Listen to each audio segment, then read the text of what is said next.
మన ఇష్టములను దేవుడు తీర్చాలన్నా కూడా మనకు విశ్వాసమే కావాలి. ఇప్పుడు నమ్ముట నీ వలనైతే నమ్మువానికి సమస్తము సాధ్యమే అన్న మాట అనేక సార్లు గ్రంథంలో మనం చదువుకున్నాం. బాగా వినండి. నమ్ముట నీ వలనైతే నమ్మువానికి సమస్తము అంటే టోటల్గా ఇదంతా కలిపి మనకేం చెబుతుందంటే, విశ్వసించటం నీకు చేతనైతే అన్నీ జరుగుతాయి అనేది మనం మేజర్గా తీసుకున్నాం ఈరోజు. బాగా వినండి. ఇప్పుడు నాకు డౌటు, నమ్ముట నీ వలనైతే నమ్మువానికి సమస్తము సాధ్యమేనన్నాడు కదా.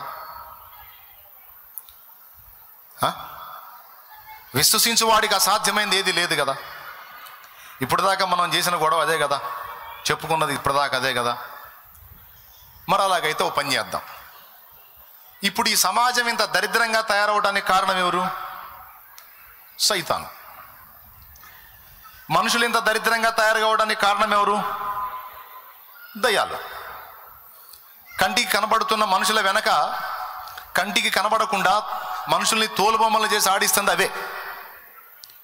ఈరోజు జరుగుతున్నటువంటి దుర్మార్గాలకి, ఈరోజు మనుషులు చేస్తున్నటువంటి ఘోరమైనటువంటి కార్యాలకు కారణం సాతాను, దురాత్మలే. అందుకు సందేహం లేదు. కొంతమంది తెలిసి తెలియక వాటికి చిక్కారు, కొంతమంది హృదయపూర్వకంగా వాటికి అప్పగించుకున్నారు.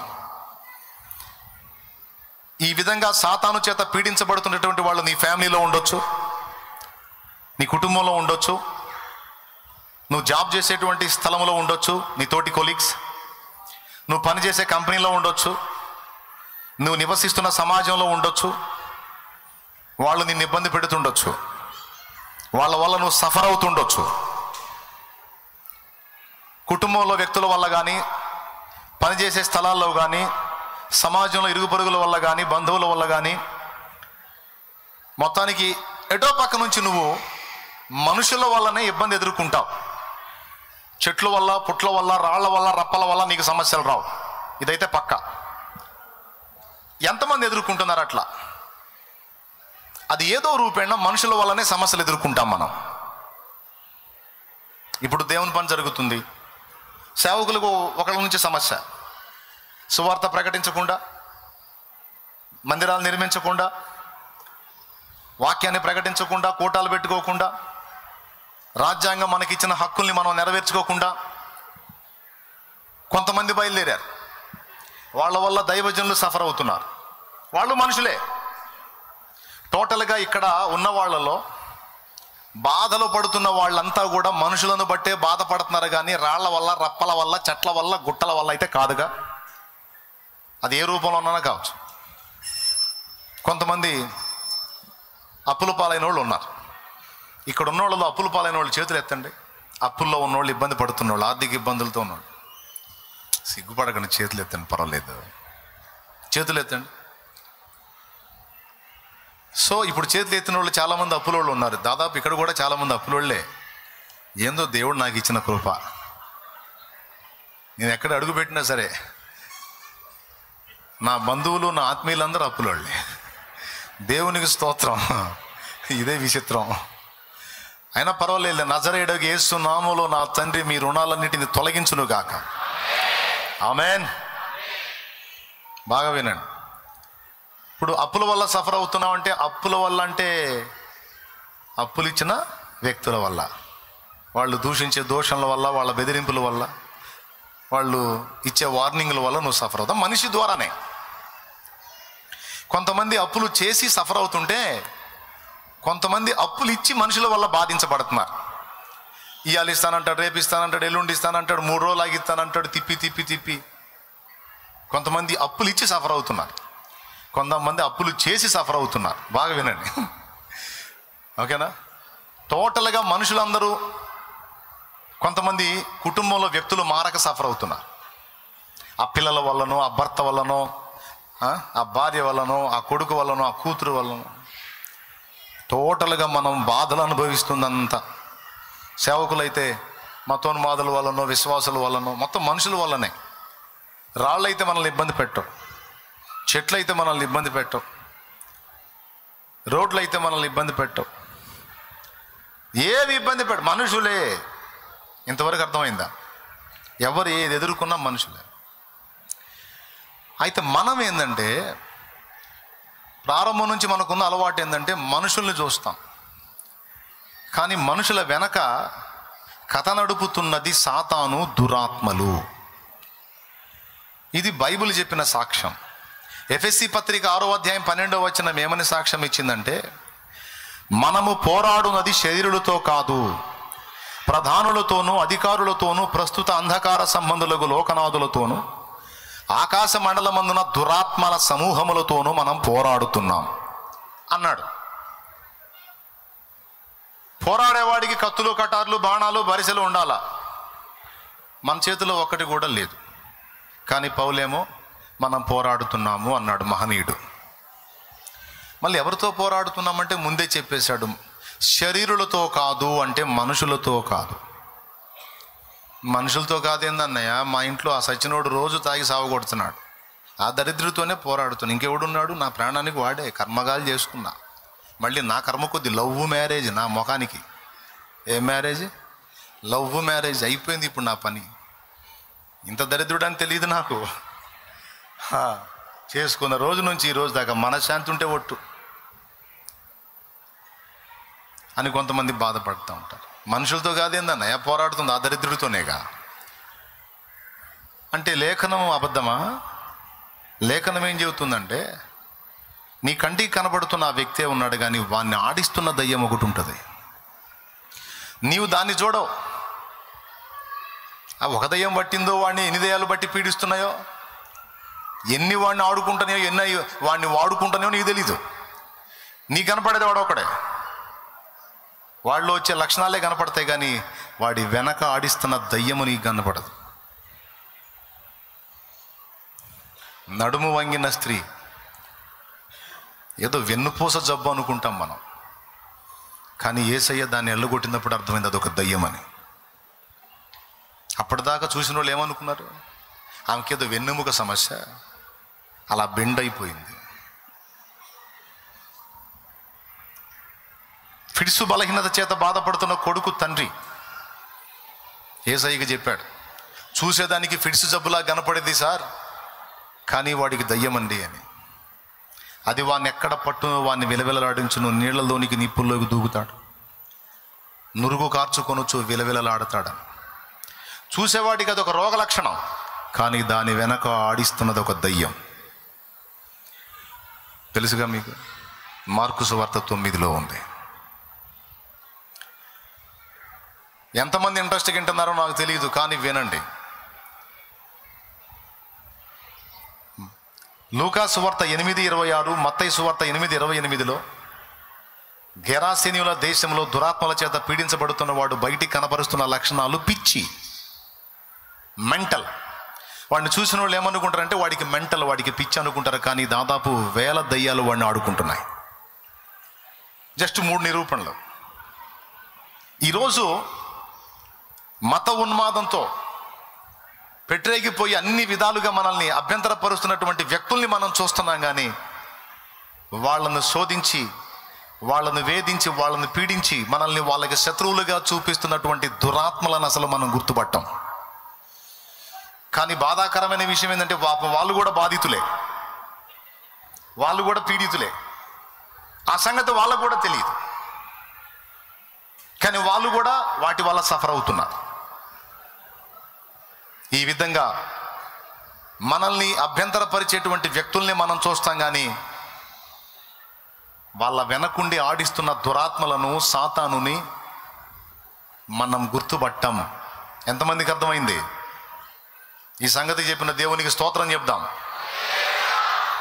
ఇప్పుడు నేను చెప్పినప్పుడు వింటారు, కరెక్టే కదా అనిపిస్తుంది. కూటమైపోయి బయటికి పోగానే ఈ మాటలను వాడు తీసేస్తాడు. ఇంటికి పోగానే మళ్ళీ నీకు ఆ దరిద్రుడే కనపడతాడు, వాడి వెనక దయ్యం కనపడుతుంది నీకు. మళ్ళీ పోయిన కాడి నుంచి వాడిని తిడతావు, కానీ వాడి వెనకున్న దయ్యాన్ని బంధించవు. ఇప్పుడు నేను చెబుతుంది ఏంటంటే, విశ్వాసం ఉంచుట ద్వారా సమస్తము సాధ్యమే కదా. విశ్వాసం ఉంచుట ద్వారా సమస్తము సాధ్యమా కాదా? సాధ్యమన్న వాళ్ళు చేతులు ఎత్తండి. ఇప్పుడు నేనేమంటానంటే, ఇన్ని దరిద్రాల కారణం ఆ సైతానుగాడు వాడి దయ్యాలే కదా. వాళ్ళ మారు మనసు కోసం ప్రార్థన చేస్తే పోయిద్దిగా, విశ్వసిస్తే పోయిద్దిగా. ప్రభువా, నమ్ముట నీ వలనైతే నమ్మువానికి సమస్తము సాధ్యమే అన్నావు. సైతానుగాడు మారు మనసు పొంది బాప్తీసం పొందినట్టు నేను నమ్ముతున్నా ప్రభువా.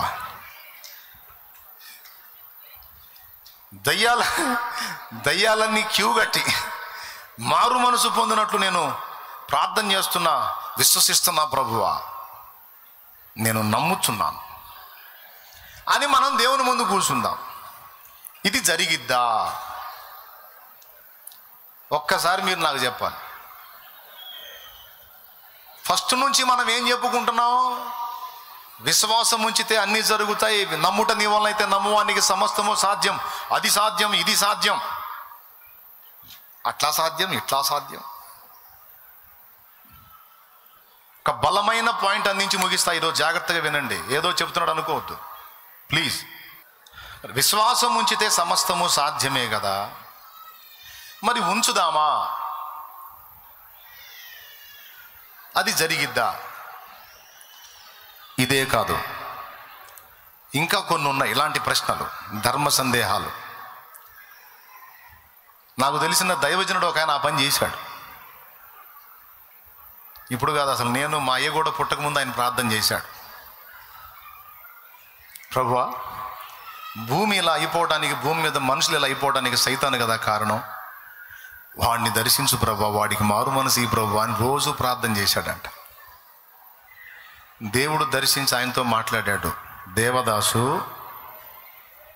అది జరగదు, వాడు అన్నీ తెలిసే సాతానుగా మారాడు, వాడు తెలియక అమాయకత్వంలో ఉంటే నేను వాడిని క్రమపరుస్తాను, కానీ తెలిసి వాడు హృదయపూర్వకంగా పాపమునకు అప్పగించుకున్నందున నీ కోరిక నెరవేరదు, ఇది సాధ్యం కాదు, ఆ ప్రార్థన చేయొద్దని చెప్పాడు.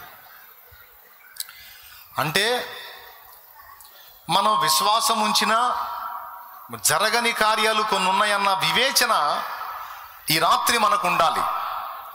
ఇప్పటిదాకా మొద్దు గుర్తులాగా ఒకటే పట్టుబట్టాం, ఏదైనా జరిగిద్ది, విశ్వాసం ఉంచితే ఏదైనా జరిగిద్దని.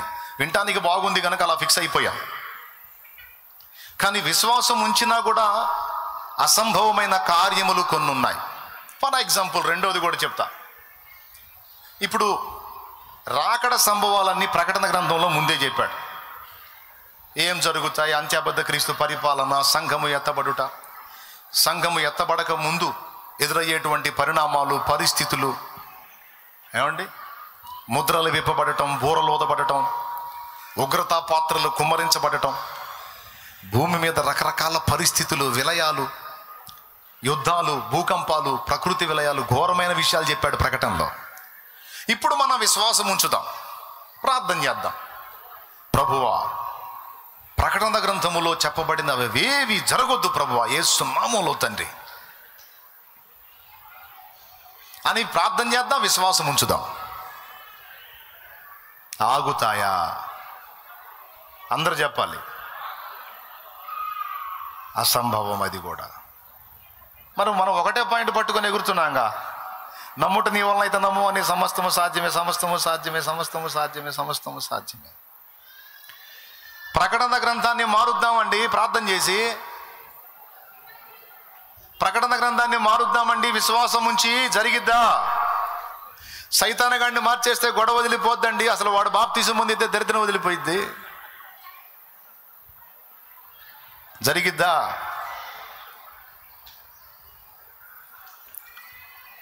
ఇలాగున్న అసంభవమైన విషయాలు చాలా ఉన్నాయి. ఈరోజు ఒక స్పష్టతకు వద్దాం. వివేచన కలిగి మనం ప్రార్థిద్దాం, దేవుణ్ణి అడుగుదాం. బాగా వినండి. అంటే మనం విశ్వసించినా, మనం మొర్ర పెట్టినా జరగని కార్యాలు కొన్ని ఉన్నాయి. మరి ఏం జరుగుతాయి, ఏం జరగవు, ఏం జరుగుతాయో ఏం జరగవో, మనం ఏ పరిధిలో అడగాలో ఏ పరిధిలో అడగొద్దో మొత్తం మనకి గ్రంథములో దేవుడు అనుగ్రహించేశాడు. గ్రంథములో దేవుడు చెప్పేశాడు. సింపుల్, మీకు ఈజీగా అర్థం కావడానికి చెప్తున్నా. హోటల్కి వెళ్తాం మనం, హోటల్కి వెళ్తాం. ఫస్ట్ ఏం చేస్తాడు? మెనూ షీట్ ఇస్తాడు, మెనూ కార్డు ఇస్తాడు. ఇస్తాడా? ఇడా అంటే వాళ్ళ హోటల్లో ఏవేవి అందుబాటులో ఉన్నాయో, మనం కోరితే ఏవేవి చేయగలరో అవన్నీ ఆ మెనూ కార్డులో ఉంటాయి. ఇప్పుడు నీకు బిర్యానీ కావాలంటే ఏం బిర్యానీ కావాలి? మటన్ బిర్యానీ కావాలా, చికెన్ బిర్యానీ కావాలా, మరి రొయ్యల బిర్యానీ కావాలా, చేపల బిర్యానీ కావాలా, పీతల బిర్యానీ కావాలా? ఏమండి, నీకు ఏం బిర్యానీ కావాలో అందులో నువ్వు కోరుకుంటే తెస్తాడు. అసలు ఇందులో ఇచ్చినవి కాదు సార్, ఇందులో లేనిది ఒకటి చెప్తా తీసుకోండి అంటే ఏమంటాడు? లేదు సార్, మా దగ్గర అలాంటి సౌకర్యం లేదు, ఇంకో హోటల్కి పోండి అంట. అవునా? ఇక్కడ దేవుడు మనము కోరుకోవలసినవి, దేవుడు సాధ్యపరచగలిగినవన్నీ కూడా గ్రంథములో రాసి నీకు నాకు చేతికి ఇచ్చేశాడు. అది స్తోత్రం చెప్పు. ఇక ఇప్పుడు నువ్వు ప్రార్థించినా విశ్వసించినా 2 పరిధులు ఉన్నాయి. ఒకటి వాక్య పరిధి, 2 వాగ్దాన పరిధి. నాయన బాగా వినండి. ఒకటి వాక్య పరిధి, 2 వాగ్దాన పరిధి. ఈ 2 పరిధులలోనే నువ్వు అడగాలి. ఆ పరిధి దాటి నువ్వు అడిగితే సఫలత పొందలేవు. అది వాక్యం చెప్తున్న సత్యం. యేసు ప్రభు బోల్డెన్ ఆఫర్లు ఇచ్చాడు. పరలోక తండ్రి బోల్డెన్ ఆఫర్లు ఇచ్చాడు, అవకాశాలు ఇచ్చాడు. అయితే వాటన్నిటికీ ముందు షరతులు వర్తిస్తాయని చెప్పాడు. దేవునికి స్తోత్రం, హల్లెలూయా. మీకు ఏది ఇష్టమో అడగండి అన్నాడు. అయితే దానికి ముందు ఒక మాట చెప్పాడు, నా యందు మీరును మీ యందు నా మాటలు నిలిచున్న ఎడల. మాటలు నిలిచి ఉండకపోతే అడిగినవి చేయవా అంటే కుదరదు. ఎందుకు కుదరదు అంటే, నా మాటలు నువ్వు చదివి తెలుసుకుని లేదా విని తెలుసుకొని ఉంటే నువ్వు వాటి పరిధిలో అడుగుతావు. అవి నువ్వు తెలుసుకోకపోతే పరిధి దాటి సైతాన్ మారు మనసు కోసం ప్రార్థన చేస్తావు. అంటే అలాంటి అసంభవమైన కార్యాలను అడుగుతావు నువ్వు, అవి జరగవు. అందుకే నేను పరిధినిచ్చాను, నువ్వు విశ్వసించడానికి, ప్రార్థించడానికి, కోరుకోవటానికి, పొందుకోవటానికి. వాక్యము మరియు వాగ్దానము 2 ఇచ్చాను నీకు. ఈ భూమి మీద నీ జీవనానికి సంబంధించి ఆ పరిధిలో నువ్వు ఏదన్నా అడుగు, ఖచ్చితంగా నేను ఇస్తానని నమ్ము, అది అయిపోయింది అంతే అన్నాడు. ఇక్కడ ఫస్ట్ చెప్పిన పాయింట్లో పాపం మీకు కొంచెం బలహీనత కలిగింది. అరే నమ్మితే సమస్తము సాధ్యమవుతాయి అనుకున్నామే. నిజంగా ఆలోచించి వివేచిస్తే కరెక్టే, కొన్ని అసంభవమైనవి కూడా ఉన్నాయి తోచి అనిపించింది మీ మనసు. టెన్షన్ పడకండి. ఆ మాట మిమ్మల్ని బలహీనపరిస్తే ఇప్పుడు చెప్పే మాట మిమ్మల్ని చాలా బలపరుస్తుంది.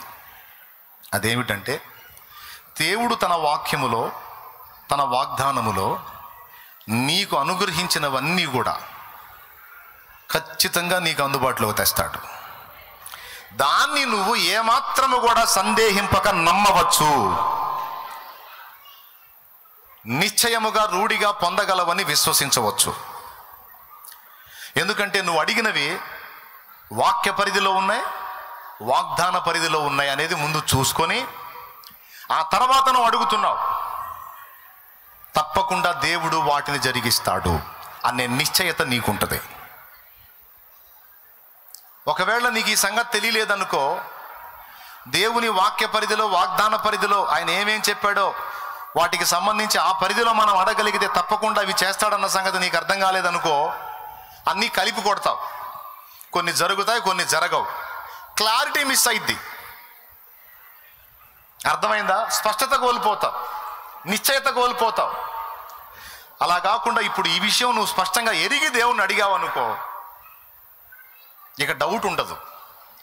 అబ్రహాం అంత గట్టిగా విశ్వసించడానికి గల కారణం ఏంటంటే, దేవుని వాగ్దానాన్ని గట్టిగా పట్టుకున్నాడు ఆయన. అబ్రహాము యొక్క విశ్వాసం దేన్ని ఆధారం చేసుకొని ఉందంటే వాగ్దానాన్ని ఆధారం చేసుకొని. అసాధ్యమైన కార్యాన్ని ఎలా సాధించుకోగలిగాడంటే దేవుని వాగ్దానాన్ని ఆధారం చేసుకొని దేవునికి మొరపెట్టాడు. ఇక ఇప్పుడు మీకు చెప్తున్నా, ఈ రోజు నుంచి మీరు ప్రార్థించినా విశ్వసించినా ఒక్కసారి మీరు అడగబోయే వాటిని గ్రంథములో దేవుడు నీకు అనుగ్రహిస్తానని మాట ఇచ్చాడో లేదో ఫస్ట్ వెతుక్కోండి. Point number 1. దేవునికి స్తోత్రం. ఏంటంటే దేవుడు తన గ్రంథములో వాటిని నీకు అనుగ్రహిస్తానని వాగ్దానం ఇచ్చాడో లేదో చూసుకో. తన వాక్యములో భక్తులకు వాటిని అనుగ్రహించినటువంటి దాఖలాలు ఉన్నాయో లేవో చూసుకో. ఒకవేళ అవి నీకు కనబడితే వాటిని ఉటంకించి నువ్వు దేవునితో మాట్లాడవచ్చు. దేవా, నువ్వు ఇలా అన్నావే, ఆహారపు కొదువైందా? అట్లయితే దేవుని వాగ్దానం ఉంది, వాక్యం ఉంది. మోకాళ్ళుని దేవుని నువ్వు అడిగి నిశ్చయముగా పొందవచ్చు. నువ్వు ఎందుకు చెప్పావా? మరి ఇవ్వలేనోడివి. నువ్వు తగాదేసుకోవచ్చు, నువ్వు పెనుగులు ఆడవచ్చు యాకోబులాగా. ఏమయ్యా, నువ్వు ఇవ్వలేనోడివి ఎందుకు చెప్పావు? మేమున్నావు అన్నిటిని నమ్మటానికి అని చెప్పావా? నాకు తెలియదు, వదిలిపెట్టును. నువ్వు చెప్పావు, నెరవేర్చు. పిల్లలు ఎలా పట్టుబడతారో చూడండి. నీకు ఇస్తాను రా అని మనం అననంత వరకు బ్రతిమలాడతాడు.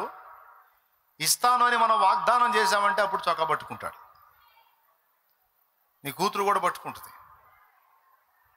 డాడీ ఏమన్నావు నువ్వు? మొన్న ఇస్తానన్నావా లేదా?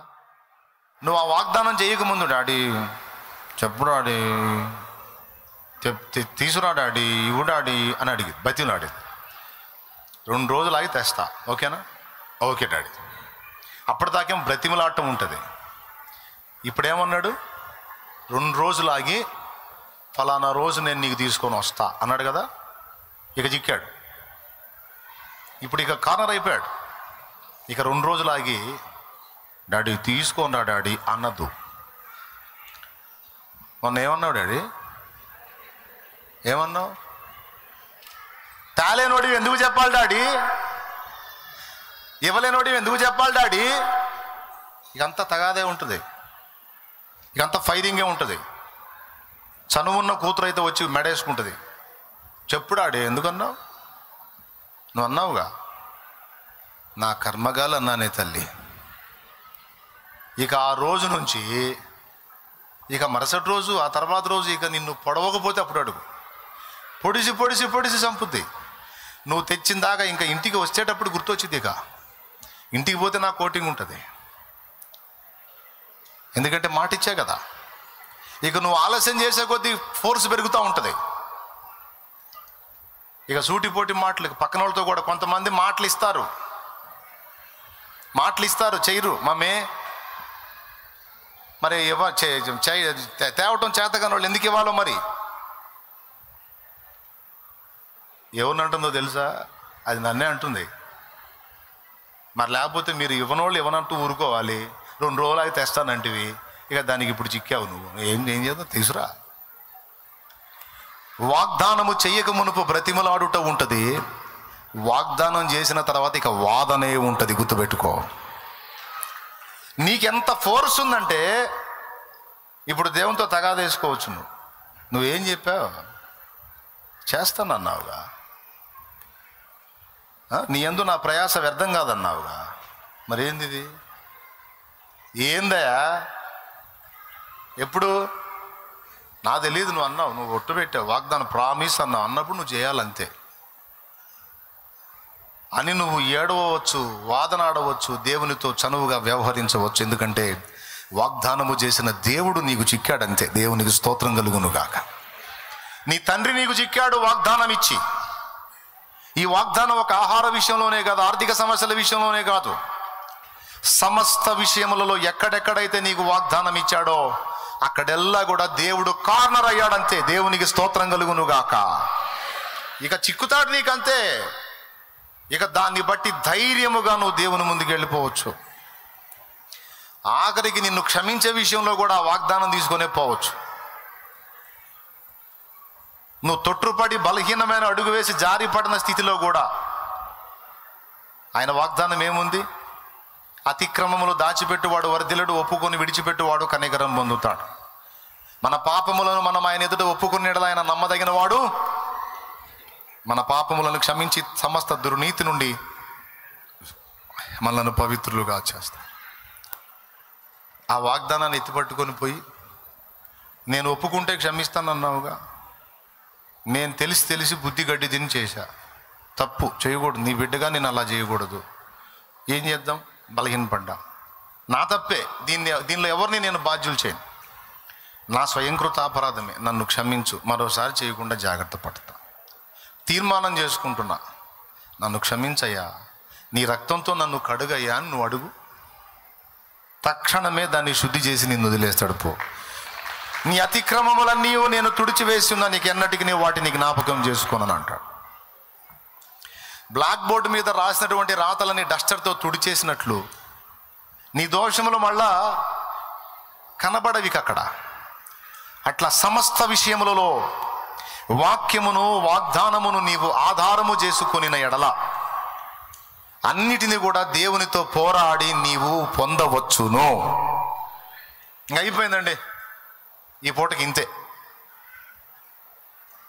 ఇంకా వివరించి చెప్పడానికి మరి సమయం కావాలి, నేను ముగించాలి మర్యాదగా 10 లోపు. దేవునికి స్తోత్రం. మీకు వివేచన ఉంటే, మీకు నేను చెప్పిన విషయాలు అర్థమైతే ఈ రోజు నుంచే మొదలు పెట్టచ్చు దేవుడితో. ఇక నువ్వేమని వాగ్దానం చేశావు? నీవు అనేక జనములకు అప్పిచ్చేదావు కానీ అప్పు చేయమన్నావు. నన్ను ఎందుకు అప్పులు పాలు చేశావు? సరే నేనే చేసుకున్నాను అనుకో, మరి నువ్వు పిడికిలు విప్పు, కార్యాలు చెయ్యి, దూరాలు తెరువు, సహాయం పంపు, కార్యాలు సఫలం చెయ్యి. నీ బిడ్డగా నేను దరిద్ర కొట్టు స్థితిలో ఉంటావు, నీ చిత్తమా? అనేకులకు ఇచ్చేదవన్నావే, నాకు ఆశ ఉండదా? 10 మందికి సాయం చేయాలని ఆశ ఉండదా? నువ్వేమో అందరికీ సాయం చేస్తావు, సాయాలు చేసి నువ్వు ఆనందపడతావు. మరి నీ బిడ్డలుగా మాకు ఆనందం వద్దా? మా బతుకంతా ఎదుటి అడుక్కోవటం, ఎవరు సాయం చేస్తారని అడుక్కుంటాం, ఈ వేదంలో బతకటం నీకు ఇష్టమా? మేము నీ పిల్లలం కదా? నీకున్న ఆశ మాకు లేదా? ఇతరులకు హెల్ప్ చేయాలని మాకు ఉండదా? మరి ఆ విధంగా మా పిడికిళ్ళు ఎందుకు నింపవయ్యా? నువ్వు అడుగును తగాదేసుకో. నీకు విరోధంగా రూపింపబడిన ఏ ఆయుధము వర్ధిల్లదన్నావే, మరి ఎందుకయ్యా వాళ్ళని వర్ధిల్లనిస్తున్నా? వాగ్దానం చేశావుగా, ప్రామిస్ చేశావుగా, మాట ఇచ్చావుగా. ఇలా సమస్త విషయాలు వాక్య పరిధిలో, వాగ్దాన పరిధిలో నీవు అడగవచ్చు. అడిగినవన్నీ దేవుని సన్నిధిని వినబడినవని రూఢిగా నమ్మవచ్చు, విశ్వసించవచ్చు. ఈ 2 జరిగిన ఎడల నిశ్చయముగా నీవు పొందుతావు. ఆమెన్. నీవు అడిగిన వాటిని 4 విధములుగా నీకు లాభం చేకూర్చేటట్టు ఒకవేళ టైం తీసుకున్నా సరే ఖచ్చితంగా జరిగిస్తాడు ఆయన. డౌటా? వెలపట అడగట్లా, నువ్వు మెనూకి వెలపట అడగట్లా, మెనూ పరిధిలోనే అడుగుతున్నావు.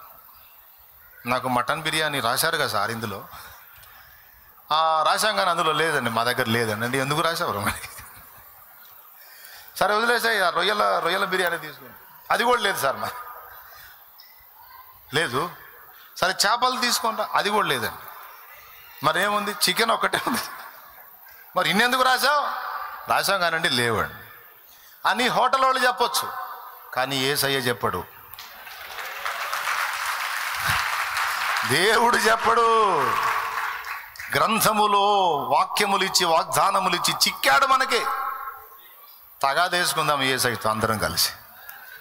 ఇక ఏమేమి సంగతులు అడుగుతావో అన్ని వాక్య పరిధిలో ఉన్నాయో లేదో ఫస్ట్ చూసుకో, వాక్యంలో చూసుకో. నేను ఇది అడుగుట వాక్య వ్యతిరేకమైతే కాదు, ఇది అడుగుట వాక్యానుసారమే అని నీవు రూఢి చేసుకొని అప్పుడు కూర్చో ఆయన ముందు. ఇది మొదలుకొని నువ్వు ఎప్పుడు ఏది అడిగినా నువ్వు చూసుకోవలసిన కొలబద్ద అది వాక్యంలో ఉందా, వాగ్దానం అయి ఉందా చూసుకొని ఎందుకు జరగదో తేల్చుకుందాం.